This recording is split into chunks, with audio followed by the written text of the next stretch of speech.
তাফসীর মাহফিল CHP।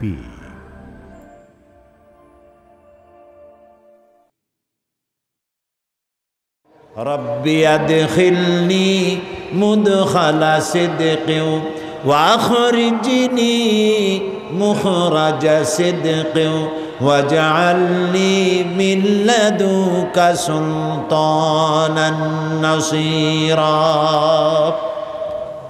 হায় আল্লাহ, সত্যের সাথে আমাকে প্রবেশ করাও, সত্যের সাথে আমাকে বের করো। ওয়াজআলনি মিন লাদুকা সুলতানান নাসীরা, আর তোমার পক্ষ থেকে আমাকে সুলতান নাসির দান করো। দোয়াটা কে শিখালেন?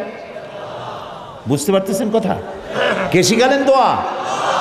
দুনিয়ার সব মুফাসসিরিনে কেরাম একই অর্থ করেছেন এই সুলতানে নাসিরের। সুলতানে নাসির শব্দের অর্থ হলো, আয় আল্লাহ তুমি আমাকে রাষ্ট্রীয় ক্ষমতা দাও। সুবহানাল্লাহ বলেন। দোয়াটা কে শিখালেন? আল্লাহ। আমাকে কি দাও? রাষ্ট্রীয় ক্ষমতা দাও। কারণ এই কোরআন তো তার রং দেখাতে পারে না, এ কোরআন তো হাঁটতে পারে না, এ কোরআন তো চলতে পারে না, এ কোরআন তো বলতে পারে না। এই জন্য এ কোরআনের একটা রং আছে। এই কোরআনকে যদি চালাতে চাই, বলাতে চাই, রং দেখতে চাই, তাহলে রাষ্ট্রের প্রয়োজন। হযরত ওসমান রাদিয়াল্লাহু তাআলা আনহু বলেছেন, কোরআন যা পারে না নিজে করতে, তা রাষ্ট্র দিয়া করায়। সুবহানাল্লাহ বলবেন কেমনি? না বুঝতে তো বলা যাবে না, বোঝা লাগবে তো। আসলে আপনারা বুঝেন, কিন্তু ঠান্ডা লাগতেছে বোধহয় নাকি? কোরআন নাজিল হয়েছে আইনের গ্রন্থ হিসাবে, এটি সংবিধান, এটি কনস্টিটিউশন, এটি কিয়ামত পর্যন্ত পৃথিবীর মানুষের জন্য কনস্টিটিউশন। এই আইন আল্লাহ তাআলা দিলেন। আপনারা লক্ষ্য করুন, যেই কাবা ঘরের মধ্যে 360টা মূর্তি ছিল, কয়টা ছিল মূর্তি? বলেন জোরে। আর রাসূলুল্লাহ নবুয়তের জীবনে মক্কায় ছিলেন কত বছর? 13 বছর। মূর্তি কি একটা সরাইতে পারছেন? পেরেছেন? পারেন নাই। এবার দেখেন ক্ষমতা কারে বলে, রাষ্ট্রীয় ক্ষমতা কারে বলে। নবীজি মদিনায় আসলেন, রাষ্ট্রীয় ক্ষমতা চাইলেন আল্লাহর কাছে। আল্লাহ দিছিলেন না দেন নাই? রাসূল এখন প্রেসিডেন্ট কিনা? রাসূলুল্লাহ এখন প্রেসিডেন্ট। যে রাসূল একা এসেছিলেন মক্কা থেকে একজন সাথী সঙ্গে করে, সেই নবী আজ 10,000 সৈন্য নিয়ে চললেন মদিনা আল মুনাওয়ারা থেকে মক্কা মুকাররমায়। কত লোক সাথে? 10,000। মক্কা শরীফে পৌঁছে গিয়ে সাহাবায়ে কেরামদেরকে বললেন, পায়খানা বানাও কম, চুলা বানাও বেশি।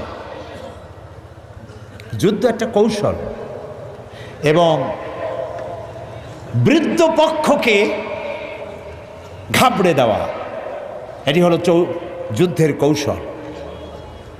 বললেন চুলা বানাও বেশি, পায়খানা বানাও কম। আবু সুফিয়ান গোয়েন্দা বিভাগের লোক পাঠাইলো, শুনলাম মুহাম্মদ আসছে সাল্লাল্লাহু আলাইহি ওয়াসাল্লাম, দেখো তো কত লোক নিয়ে আসছে। গেছে দেখতে, সকালের আগে তারা ফিরে আসছে। এসে বলছে, আবু সুফিয়ান সৈন্য যে কত তার গণব কি, চুলা যে কত তাই গুনে কুল পায় নাই। আবু সুফিয়ান ভীষণ খেপে গেল, বেকুব কোথাকার, গুনতে পাঠাইলাম, মানুষ গুনে আসছে চুলা। আচ্ছা সকালবেলা যাও, আর এক দল পাঠায় দিল, দেখো লোক কত। এখন নবীজি বলেছেন পায়খানা বানাও কম। 10,000 মানুষ, পায়খানা প্রয়োজন অনুযায়ী কম। এখন প্রত্যেকটা পায়খানার সামনে লাইন হয়ে গেছে না, বিরাট বিরাট লাইন।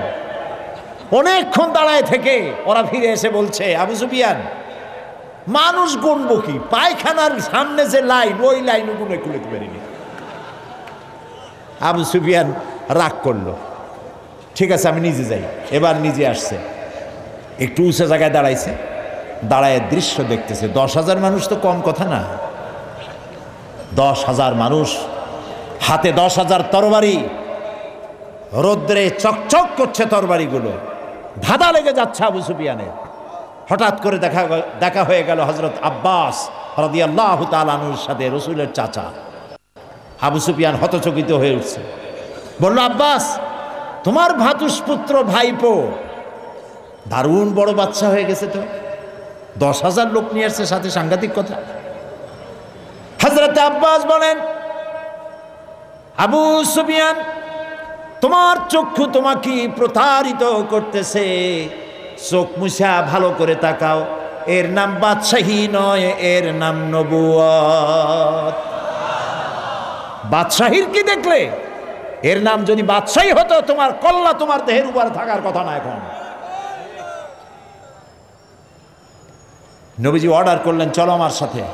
10,000 লোক নিয়ে মক্কায় প্রবেশ করছেন। আল্লাহু আকবার। নবীজি বললেন, আমার সাহাবীরা আমার বিনা অনুমতিতে কোনো ফলদার গাছ কাটবে না, আমার বিনা অনুমতিতে কোনো বৃদ্ধ, কোনো নারী, কোনো অসুস্থ, কোনো শিশুর গায়ে হাত দিবে না। সুবহানাল্লাহ কইতে ইচ্ছা করে না? কারে কয় নবী? আজ তো প্রতিহিংসা এবং প্রতিশোধ নেওয়ার দিন ছিল। মক্কায় প্রবেশ করে আবু জাহেল, আবুল আহাব, উতবা, সাইবা গোষ্ঠী শুদ্ধ কচু কাটা করার দিন ছিল, ঠিক কিনা? কি কষ্টটা দিয়েছে বেলালকে। বেলালের পায়ের সাথে রশি দিয়া উটের সাথে বাঁধছে, উট দৌড়াইতেছে, বেলাল বান্দা রশিতে, মরুভূমির ভিতর থেকে ছুটছে। বেলালের পিঠের চামড়া, মাথার চামড়া ছিঁড়ে যাচ্ছে, গোশত বেরিয়ে যাচ্ছে, রক্তাক্ত হয়ে যাচ্ছে, উট হাঁপায় গেছে, আর দৌড়াতে পারে না। হযরত সুবাইয়াকে শহীদ করেছে, খাব্বাবকে মেরেছে, খোবায়েবকে মেরেছে, জ্বলন্ত আগুনের আংটার উপরে চিৎ করে শোয়া রেখেছে, জীবিত মানুষ। 3টি বছর শিয়াবে আবি তালেবের মধ্যে আটকায় রাখছে। বেচাকেনা করতে পারবে না, কথা বলতে পারবে না কারোর সাথে, বাজারে যাইতে পারবে না।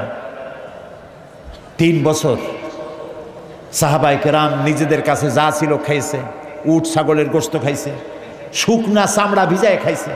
যখন আর কিছু নাই, বাবলা গাছের কাটা যুক্ত পাতাগুলি চাবাইয়া খাইতে গিয়া ঠোঁটের মধ্যে, জিহ্বার মধ্যে কাটা ফুটেছে।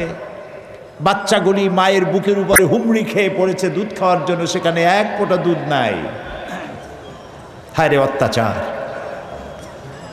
দেখুন, দুনিয়ার বিজয়ী বাচ্চাদেরকে দেখেছেন, যে দেশ দখল করতে পারে কিভাবে মারে, কিভাবে ধ্বংসন করে, কিভাবে ধর্ষণ করে, হত্যা করে, অগ্নিসংযোগ করে, লুণ্ঠন করে। রহমতের নবী নির্যাতন করেছে যে জাতি, সেই জাতির ভিতরে প্রবেশ করছেন। হাদিস শরীফে এসেছে, উষ্ট্রের পৃষ্ঠে বসা আল্লাহর নবী, পেছনে বসেছেন হযরত যায়েদ বিন উসামা। কুরাইশের নেতারা পায়ে হাঁটতেছে, রাসূলুল্লাহ, হাদিস শরীফে এসেছে, উট যখন মক্কায় প্রবেশ করতেছিল, রাসূলুল্লাহ বিনয়ে এত আল্লাহর দরবারে বিনীত হয়ে যাচ্ছিলেন, মাথা নিচু করে, মাথা কোন সময় উটের পিঠের উপরে বাড়ি খাচ্ছিল রাসূলের কপালের সাথে। মক্কার লোকগুলি, কাফেরেরা সব দৌড়াচ্ছে, দিক বিদিক দৌড়াচ্ছে। রাসূলুল্লাহ উষ্ট্র পৃষ্ঠে থেকে নামলেন, নজর পড়ল এক বৃদ্ধার দিকে। কতগুলি বোঝা মাথায় উঠায়, ঘাড়ে নেয়, পড়ে যায়। ছুটে গেলেন বুড়ির কাছে, মা তুমি দৌড়াও কেন? বুড়ো বলছে, তুমি জানো না আব্দুল্লাহর পুত্র মুহাম্মদ সাল্লাল্লাহু আলাইহি সাল্লাম এসেছে, আজ তো উপায় নাই, কাফের সব শেষ করে ফেলাবে। রসুল বলছে, তোমার এই বোঝাগুলি আমারে দাও। কোথায় যাবা? অমুক এলাকায়। চললেন বুড়ির সাথে, সেই জায়গা পর্যন্ত পৌঁছে তারপরে নামিয়ে দিলেন। বুড়ি বলল, কিছু পয়সা নাও। তিনি বললেন, না পয়সা নেব না।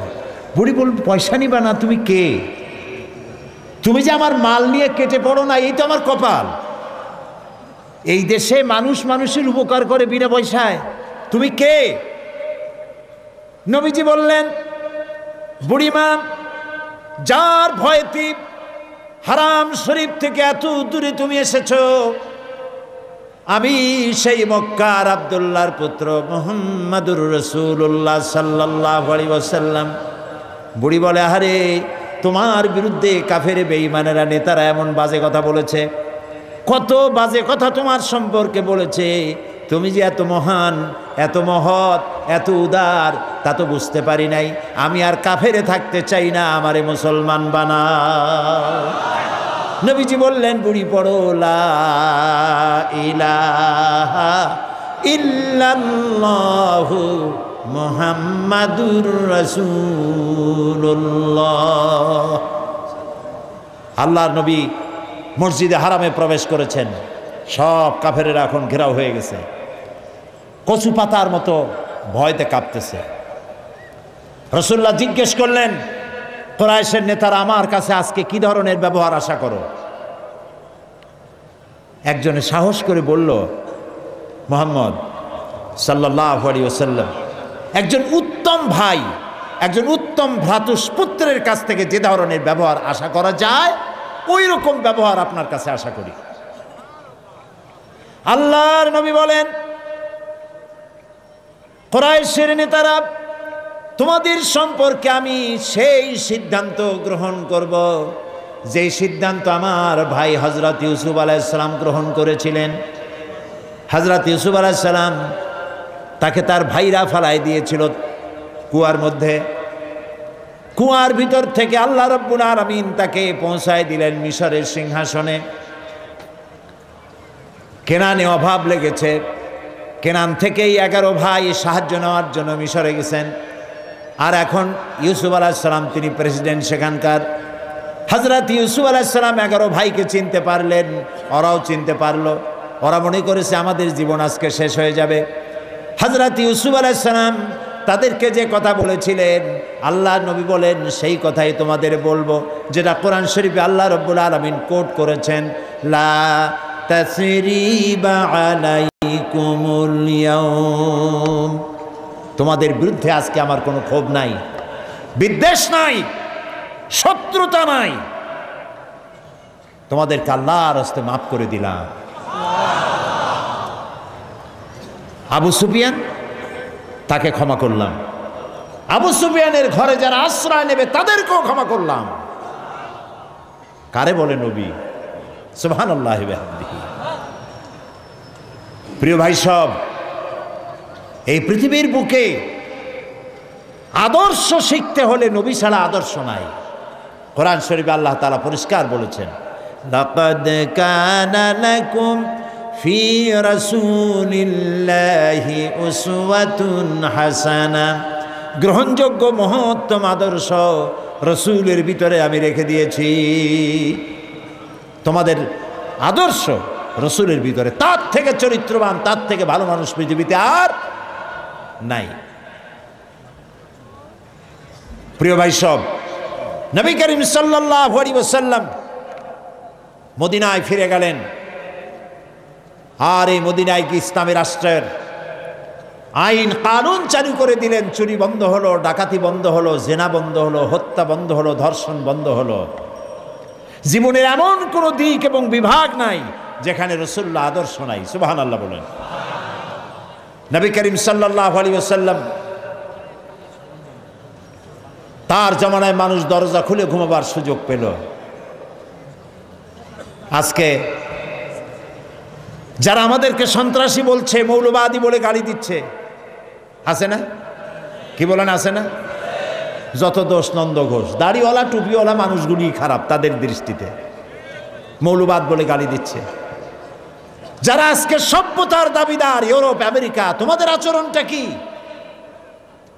রাসূলের কাছ থেকে শেখো। আমাদের কোন জিনিস পৃথিবীর কারো কাছে শিক্ষার প্রয়োজন নাই।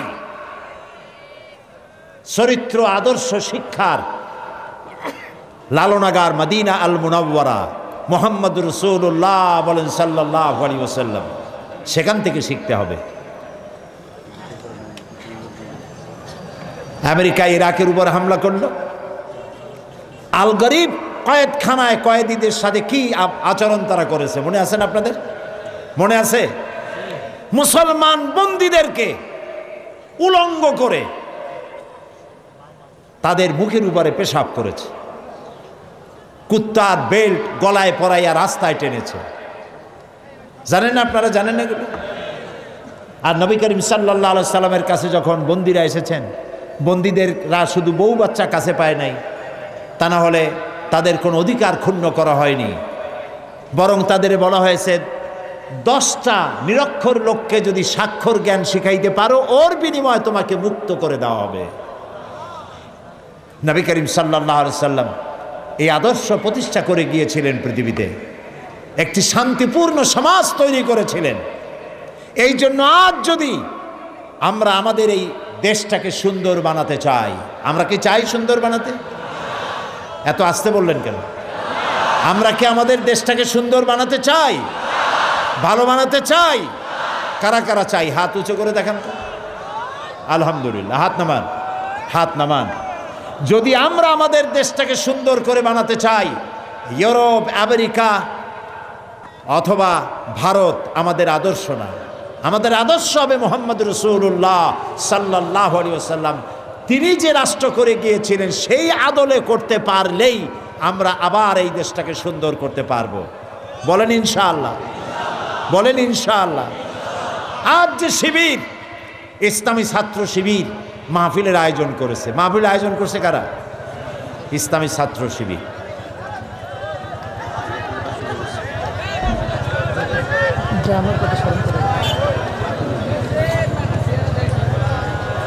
আল্লাহ রহম করুক, সবাই বলেন আমিন।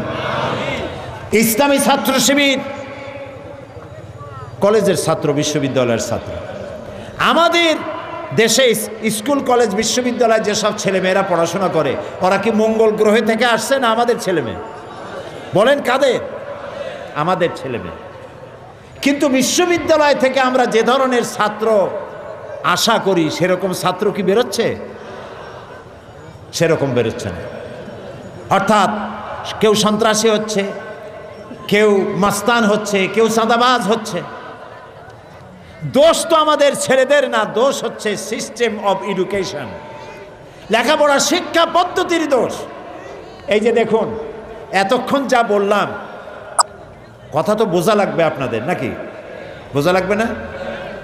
এতক্ষণ যে কথাগুলি বললাম, এই রসুলের জীবনী যদি কলেজ বিশ্ববিদ্যালয়গুলি পড়ানো হতো তাহলে আমাদের ছেলেগুলি ভালো হইতো কিনা বলেন? এই কোরআন শরীফ ক্লাস 1 থেকে শুরু করে মাস্টার ডিগ্রি পর্যন্ত যদি কোরআন শরীফ শেখানো হইতো, বাধ্যতামূলক অর্থ এবং ব্যাখ্যা সহকারে যদি শেখানো হতো, তাহলে ভালো ভালো ছেলেপেলে হইতো না? কি বলেন, হতো না? এই শিবিরের কাছে যাতে আসতে না পারে সেই জন্য বলা হয় হাত কাটা রক কাটা। কার রক কাটছে কর দেখা? আমি তো চ্যালেঞ্জ করেছি, শিবির কার ছেলের কোন বিশ্ববিদ্যালয় কোথায় কার রক কেটেছে যদি প্রমাণ করতে পারো, শিবিরের পক্ষে একটি কথাও আমি বলবো না। কাজী বাজে কথা বলে কোনো লাভ নাই। এই সব কথা বলে ইসলামী আন্দোলনকে ঠেকানো যাবে না। ঠেকানো যাবে যাবে না। যতই এই যে 15 দল, 20 দল, 22 দল একসাথে হচ্ছে না ভাই? বড় বড় এক একটা শূন্য, 0 + 0 + 0 + 0 from Khulna to Dhaka equal to কত? একটা বিগ জিরো। এই সব বামেদের নেতারা, যত নেতা আছে, আমি চ্যালেঞ্জ করলাম, নিজের জন্মভূমিতেও যদি দাঁড়ায় 100% জামানত বাজেয়াপ্ত হবে, একটাও পার্লামেন্টের সদস্য হতে পারবে না। কাজী এগুলি নিয়ে দল করিয়া, বড় বড় দল দেখাইয়া ইসলামের বিরুদ্ধে কথা বলিয়া কোনো পার পাওয়া যাবে না ইনশাআল্লাহ। বলেন ইনশাআল্লাহ। মানুষকে চরিত্রবান বানাতে হবে। সেই চরিত্রবান বানায় কোরআন। চরিত্রবান বানায় কিসে? কোরআনে বানায়। মাদ্রাসার শিক্ষা আর বিশ্ববিদ্যালয়ের শিক্ষা, দুই শিক্ষা এক না। এই জন্য আমি বলে থাকি, আপনারা লক্ষ্য করে দেখবেন, মাদ্রাসায় যারা পড়াশোনা করে অপরাধ প্রবণতা সেখানে কম। এটা ঠিক কিনা বলেন? অপরাধ প্রবণতা কম কোথায়? আমি একথা বলবো না যে মাদ্রাসায় যারা পড়ে তারা ফেরেশতা, আমি তা বলবো না। অপেক্ষাকৃত সব থেকে ভালো হয় কোথায় বলেন? একটা প্রমাণ দেই। আপনারা যদি হাঁটাহাঁটি করেন তাহলে আমার পক্ষে কথা বলা মুশকিল। প্রিয় ভাই সব, বাংলাদেশে 460টা থানা আছে, 460টা উপজেলা আছে। প্রত্যেকটি উপজেলায়, থানায় ওই এলাকার গুন্ডা বদমাইশ চোর ডাকাতদের লিস্ট আছে না নাই? বলেন আছে কিনা? এই খুলনা কোতোয়ালি থানা আছে না একটা, ফুলতলা থানা আছে, সোনাডাঙ্গা থানা আছে, রূপসা থানা আছে না? এখানে একটু যাইয়েন, যাইয়া ওসি সাহেবকে বলবেন না থানার চোর ডাকাত বদমাশ মাস্তান সাদাবাজ খুনি ওদের একটা লিস্ট আমাদের দেখান। এবার লিস্ট সামনে নিয়ে দেখেন ওখানে কয়জন মৌলানার নাম আছে, কয়জন পীর সাহেবের নাম আছে, কয়জন মসজিদের ইমামের নাম আছে, কয়জন মাদ্রাসার শিক্ষকের নাম আছে। এই কথাগুলি কি মাথায় ঢোকে? বুঝতে পারেন? আচ্ছা, জেলখানা আছে না বাংলাদেশের সব জায়গায়? জেলারের কাছে যান এবং লিস্ট তালাশ করেন, ওখানে লিস্টটা হাতে নেন। মাদ্রাসায় শিক্ষিত লোক জেলখানায় কয়েদি বেশি না কলেজ বিশ্ববিদ্যালয়ে যারা পড়েছে তারা বেশি? তাহলে মানুষ তো লাভের দিকে বেশি যায়। আপনারা কি লাভে যাবেন না নোকসানে যাবেন? কোনটায় যাবেন? লাভের দিকে যেতে চান কারা? দেখি তো লাভ চান কারা কারা? ও মাশাআল্লাহ, কি এর লাভ তা বোঝার আগে হাত উঁচু করে ফেলেছেন। আচ্ছা, হাত নামান। মানুষ লাভের দিকে ঝোঁক প্রবণতা থাকে বেশি, নোকসানের দিকে কেউ যাইতে চায় না। এটাই তো ঠিক কথা। এখন যেটা বলবো সেটা কোরআনও না হাদিসও না, এটি রূপক কথা। কিয়ামতের দিন এক ব্যক্তিকে উপস্থিত করা হবে, এক ব্যবসায়ী। তারে ফেরেশতা বলবে, ব্যবসায়ী তুমি যে আমল করেছো দুনিয়ায়, পাপ আর পুণ্য দুটো সমান সমান হয়ে গেছে, এখন তুমিই বলো কোথায় যাবা, বেহেশতে যাবা না দোজখে যাবা? ব্যবসায়ী বলতেছে, ভাই ফেরেশতা আমি তো ব্যবসায়ী মানুষ, বেহেশতেও চিনি না দোজখও চিনি না, যেখানে গেলে আমার 2 টাকা লাভ হয় ওইখানে আমার পাঠায়। মানুষেরা লাভের প্রতি ঝোঁক প্রবণতা এটা বেশি। আপনারা হাত তুলেছেন না বুঝে, তুললেও ঠিকই তুলেছেন। লাভ আমরা চাই। আমরা কি চাই? এই লাভের কথা কোরআন শরীফে আল্লাহ বলেছেন, ইয়া আইয়ুহাল্লাযীনা আমানু হাল আদুল্লুকুম আলা তিজারাতিন তুনজিকুম মিন আযাবিন আলিম। এমন একটা ব্যবসা কি বলবো না যে ব্যবসায় তোমাদেরকে লাভবান করবে, একেবারে কঠিন শাস্তি থেকে বাঁচায় দেবে? আল্লাহ নিজেও ব্যবসার কথা বলেছেন। প্রিয় ভাই সব, লাভ হলো আমাদের ছেলে মেয়ে, আমাদের ভবিষ্যৎ। আমাদের ভবিষ্যৎ হলো আমাদের সন্তান। এই সন্তানগুলি যদি ভালো হয় তাহলে আমার কিসমত ভালো, সন্তান যদি খারাপ হয় কপাল পোড়া। কতটা ভালো হইতো যদি আমরা মরে যেতাম আর আমাদের কবরের, আমাদের জানাজার লাশের সামনে এসে দাঁড়ায় যেত আমার ছেলে জানাজার ইমামতি করার জন্য। শুনতে কেমন লাগে? খারাপ লাগে না ভালো লাগে? কাবা শরীফের মসজিদে হারামের ইমামের তেলাওয়াত তো শুনেছেন নিশ্চয়ই আপনারা। ফজিলাতুল শেখ আব্দুর রহমান আস-সুদাইস, সুবহানাল্লাহ, কি তেলাওয়াত! কারে কয় তেলাওয়াত! মানুষ পাগল হয়ে যায় তেলাওয়াত শুনে। তবে যেমন তেমন ইমাম না, ওনারা পূর্ণ ফুল মিনিস্টার, একজন ক্যাবিনেট মিনিস্টারের মর্যাদা রাখেন। কাবার ইমাম, ডক্টরেট ডিগ্রি হোল্ডার, বড় আলেম। মসজিদে নববী এবং কাবা শরীফে যে ইমাম, আমাদের দেশের 2-4 জন আলেম আছে কিনা তাদের সমকক্ষ আল্লাহই ভালো জানে, এত বড় আলেম। শেখ আব্দুর রহমান আস-সুদাইস মা মারা গেছেন, কাবা শরীফের সামনে মায়ের লাশ, ছেলে জানাজা পড়তেছে, আল্লাহু আকবার। মুসল্লিদের মধ্যে কান্নার রোল পড়ে গিয়েছে। কি ভাগ্য এই মহিলার, কি সন্তান পেটে রেখেছে কাবার ইমাম! আল্লাহু আকবার। আল্লাহর দরবারে মঞ্জুর হয়ে যাবে। আহারে, ছেলেটারে মাদ্রাসায় দিলেন না, মাদ্রাসাটারে আউটডেটেড মনে করা হলো। মাদ্রাসায় দেবে কি? ছেলের নামটাও আরবিতে রাখবে, মুসলমানি রাখবে, তাও পছন্দ হয় না। ছেলের নাম তো বল্টু। এই যে বল্টু, মন্টু আর সেন্টুরা, এরা কিন্তু জিন্দিগিতে কিছু করতে পারবে না। আপনি দেখেন, এইসব হাবিজাবি নামের লোক পৃথিবীতে কিছু করতে পারছে নাকি? খোঁজেন। আপনি নাম খারাপ রাখা আপনার ছেলের সাথে আপনি শত্রুতা করেছেন, আপনার মেয়ের সাথে শত্রুতা করেছেন। আর আকাশ হোসেন, বাতাস খাতুন, এইসব নাম হইল বল্টু, মন্টু, ডবলু, ওবি, কপি, এগুলি নাম। আপনি কি কোনোদিন দেখছেন কোন অলিউল্লাহর নাম এরকম হজরত মন্টু রহমতুল্লাহ আলাইহির মাজার, এখন ওয়াজ করবেন হজরত মাওলানা বল্টু সাহেব। কি আশ্চর্য, কেন এই নাম রাখেন? সাহাবীদের নাম পছন্দ হয় না? আলেম ওলামাদের নাম পছন্দ হয় না? কোরআন শরীফ দেখে দেখে ভালো ভালো নাম রাখবেন। আরবি নাম আলেমদের কাছে জিজ্ঞাসা করে অর্থবহ নাম রাখবেন। আর নিয়ত করবেন, আল্লাহ আমার ছেলেটারে হাফেজ বানাবো, আমার ছেলেটারে মাদ্রাসায় দেব। লাভ তো এখানে।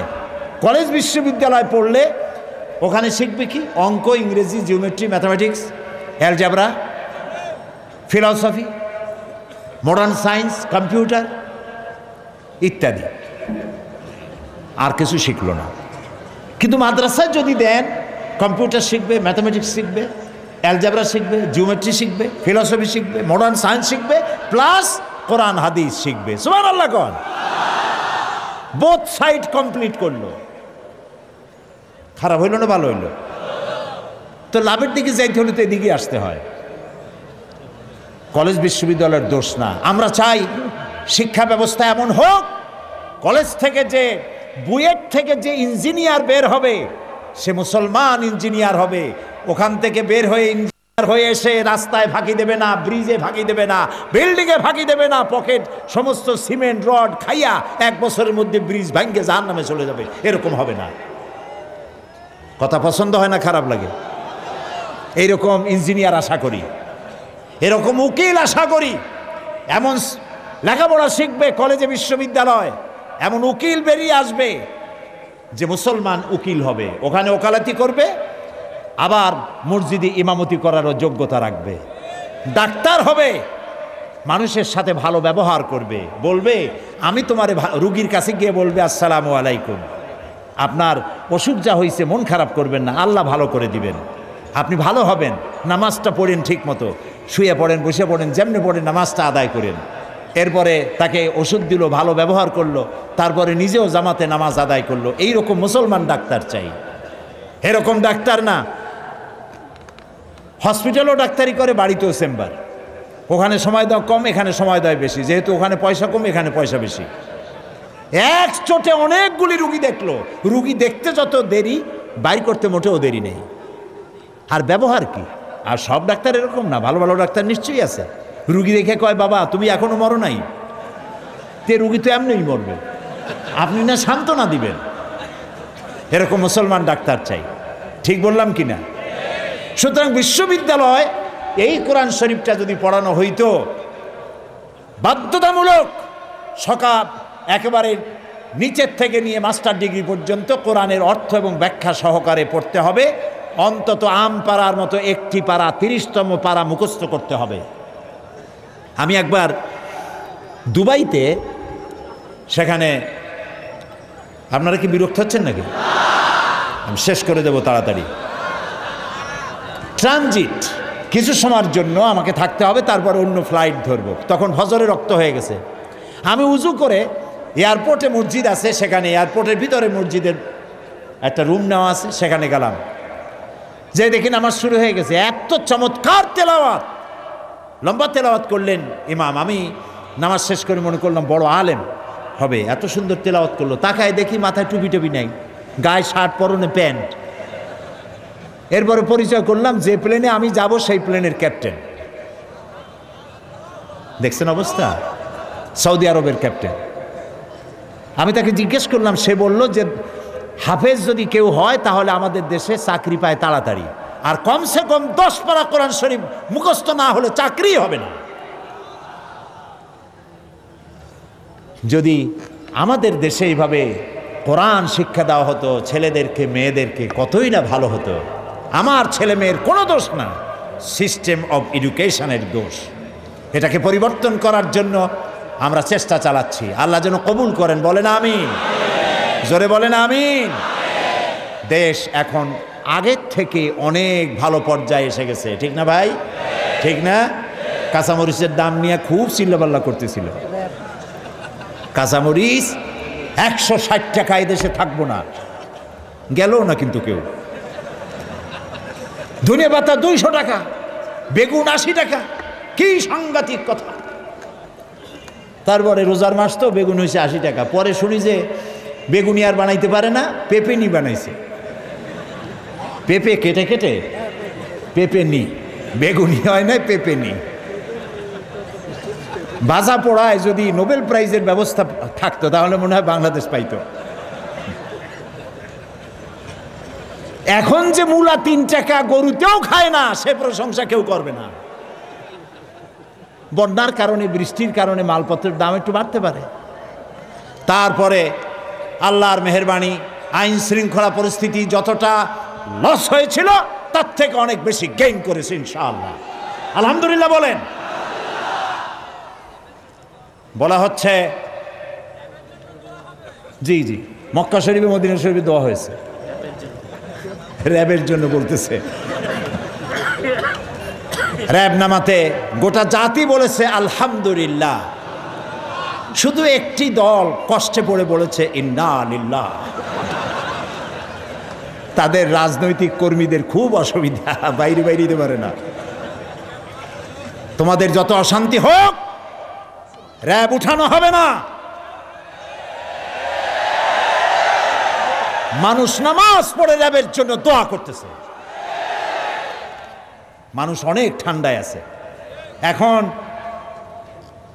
মানবাধিকার জাগ্রত হয়েছে, বলে যে মানবাধিকার লঙ্ঘিত হচ্ছে, কোর্টে কেস হচ্ছে মানবাধিকার সংগঠনের পক্ষ থেকে। বাবা, মানবাধিকারবাদীরা যখন এই সব সন্ত্রাসীরা পাইকারি দরে মানুষ হত্যা করত, তোমাদের মানবাধিকার কোন চুলার মধ্যে তখন ছিল?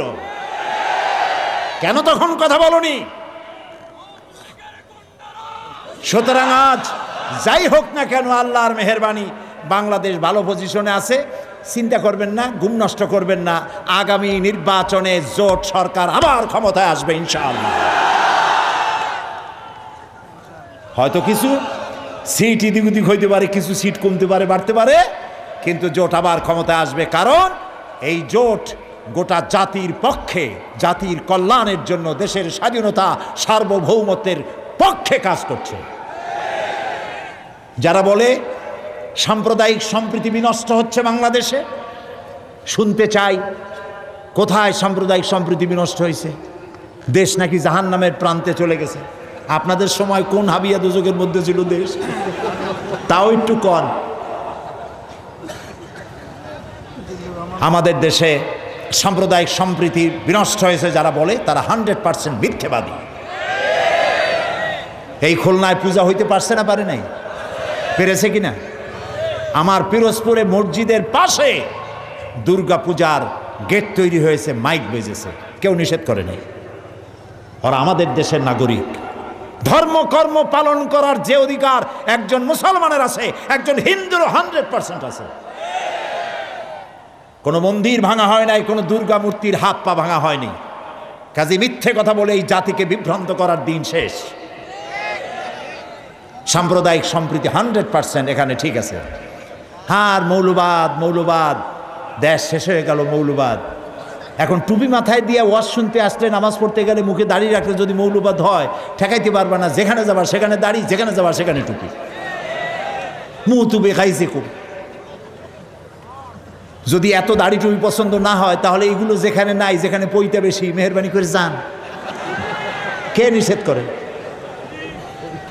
আল্লাহর মেহেরবানি, দেশ ভালোভাবে চলছে এবং আরও ভালো হবে ইনশাআল্লাহ, আরও ভালো হবে। আপনারা দোয়া করতে থাকেন, শুধু দোয়া করেন, সঠিকভাবে নামাজ আদায় করুন, ছেলেপেলেগুলিকে মানুষ করুন। আমরা এখন দোয়া করব। দালানো মানুষেরা বসে। খুলনা জেলা, পিতার নাম শিবপদ বিশ্বাস আর ছেলের নাম তারকনাথ বিশ্বাস। সে বলেছে, কারো প্ররোচনায় নয়, কারো ভয় ভীতি লোভ লালসায় নয়, নিজ ইচ্ছায় স্বেচ্ছায় ইসলামকে ভালো লেগেছে, মুহাম্মদ সাল্লাল্লাহু আলাইহি সাল্লামের আদর্শকে ভালো লেগেছে, তাই ইসলাম কবুল করার জন্য এসেছে। এবং তার নাম সে নিজে পছন্দ করেছে, তারকনাথ বিশ্বাস। নিজের মুসলমানি নাম পছন্দ করেছে ইমরান হুসাইন। আলহামদুলিল্লাহ বলো। এখন তাকে কালেমা পড়ানো হচ্ছে। বলো লা ইলাহা লা ইলাহা একটু মাথাটা নিচু করো। ইল্লাল্লাহু ইল্লাল্লাহু মুহাম্মাদুর মুহাম্মাদুর রাসূলুল্লাহ রাসূলুল্লাহ। আল্লাহ ছাড়া আল্লাহ ছাড়া কোনো ইলাহ নাই, কোনো ইলাহা নাই, উপাস্য নাই। উপাস্য নাই। মুহাম্মদ মুহাম্মদ সাল্লাল্লাহু সাল্লাল্লাহু আলাইহি ওয়াসাল্লাম আলাইহি সাল্লাম আল্লাহর প্রেরিত রাসূল। রাসূল। আশহাদু আন আশহাদু আন লা ইলাহা লা ইলাহা ইল্লাল্লাহু ইল্লাল্লাহু ওয়াহদাহু ওয়াহদাহু লা শারীকা লা শারীকা লাহু লাহু ওয়া আশহাদু ওয়া আশহাদু আন্না মুহাম্মাদান মুহাম্মাদান আবদুহু ওয়া রাসূলুহু আমি সাক্ষ্য দিচ্ছি আল্লাহ ছাড়া কোনো ইলাহ নাই, মাবুদ নাই, উপাস্য নাই। তিনি এক, তিনি একক, তার কোনো অংশীদার নাই। আমি আরো সাক্ষ্য দিচ্ছি মুহাম্মদ সাল্লাল্লাহু আলাইহি ওয়াসাল্লাম আল্লাহর বান্দা এবং তার প্রেরিত রাসূল। এবার সবাইকে বলো আসসালামু আলাইকুম। সবাই জবাব দেন। এখন রাসূলের হাদিস অনুযায়ী বক্তব্য হচ্ছে এই যে আমরা যত লোক এখানে বসা আছি, ছোট্ট ছোট্ট কচি কচি মাসুম বেগুনা বাচ্চারা ছাড়া আমরা সবাই গুনাহগার। এই যুবকটি এখন নিষ্পাপ, বেগুনা। মা যেমন বাচ্চা প্রসব করে বেগুনা নিষ্পাপ, কালেমা পড়ার সাথে সাথে এই লোকটিকে আল্লাহ তাআলা সেইভাবে নিষ্পাপ করে দিয়েছে। আমি এই বিশাল জনসমুদ্রের পক্ষ থেকে আল্লাহর এই নিষ্পাপ বান্দার সাথে আলিঙ্গন করছি।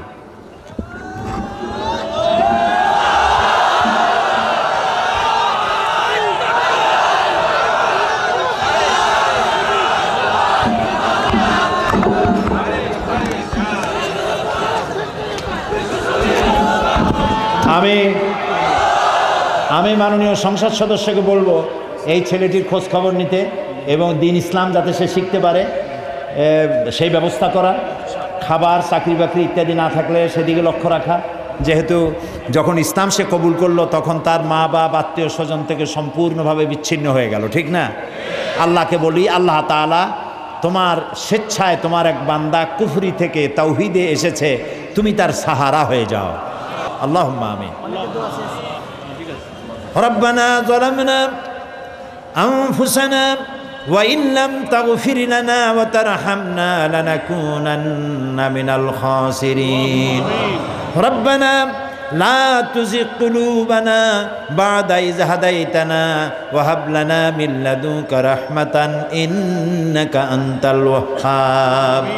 হে আল্লাহ তাআলা, লাখো জনতা তোমার দরবারে দীর্ঘক্ষণ ধরে আলোচনা করে ভিক্ষুকের মতো, কাঙ্গালের মতো দুইখানা হাত তোমার দরবারে তুলে ধরেছি। মাবুদ গো, দয়া করে আমাদের জিন্দেগির গুনাহ খাতাকে মাফ করে দাও। হায় আল্লাহ রাব্বুল আলামিন, আমাদের মধ্য থেকে আমাদের যাদের মা বাপ দুনিয়া থেকে বিদায় হয়ে গেছে, আল্লাহ তাআলা কবরগুলিকে জান্নাতের টুকরায় পরিণত করে দাও। রব্বির হামহুমা কামা রব্বায়ানি সগীরা। সবাই পড়েন আমার সাথে, রব্বির হামহুমা কামা রব্বায়ানি সগীরা। হায় আল্লাহ তাআলা, আমাদের জনম দুঃখিনী গর্ভধারিণী মা কত কষ্ট করেছেন, পেটে ধারণ করে 10টি মাস বহন করেছেন, ক্ষুধায় কষ্ট করেছেন, খাবার খাইতে পারেন নাই, ঘুমাতে পারেন নাই, ডেলিভারিতে কষ্ট করেছেন, 2.5 বছর 2 বছর বুকের দুধ খাইয়া বিরক্ত করেছি, পেশাব পায়খানা করে মাকে কষ্ট দিয়েছি। ওই মা যার দুনিয়া থেকে বিদায় হলো, আল্লাহ কবরটাকে জান্নাত বানাইয়া দাও। রব্বুল আলামিন, আমাদের আব্বা নাম ধরে ডাকার মতো এখন আর কেউ নাই, কাছে নিয়া ঘাড়ে চুমা খাওয়ারও কেউ নাই। কত কষ্ট করেছেন, না খেয়ে সন্তান মানুষ করেছেন। বাপজান যার বিদায় হয়ে গেল, বেহেশতে জায়গা বানাইয়া দাও রব্বুল আলামিন। আমাদের মা বাপ যাদের বুড়া হয়ে গেছে, খেদমত করার তৌফিক আমাদের দিয়া দাও।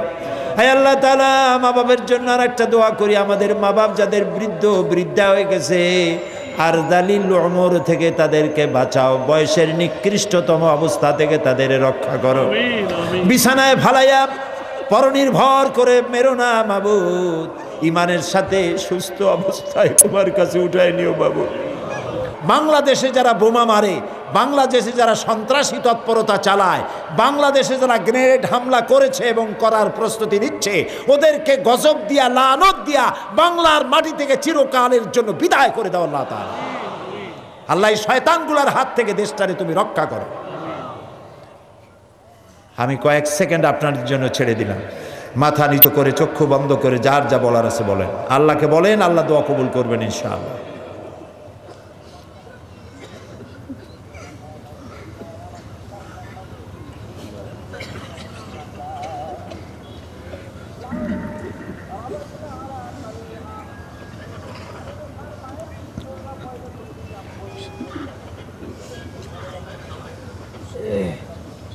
হায় আল্লাহ, তোমার বান্দারা মনে মনে কি বললেন, বান্দা বান্দিরা তুমি নিশ্চয়ই শুনতে পেয়েছো।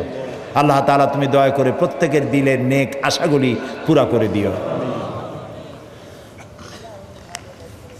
রব্বানা তাকাব্বাল মিন্না ইন্নাকা আনতাস সামিউল আলিম ওয়া তুব আলাইনা ইন্নাকা আনতাত তাওয়াবুর রহিম। সুবহান রাব্বিকা রাব্বিল ইজ্জাতি আম্মা ইয়াসিফুন وسلام على المرسلين والحمد لله رب العالمين واجعل آخر كلامنا عند الموت لا إله إلا الله محمد رسول الله।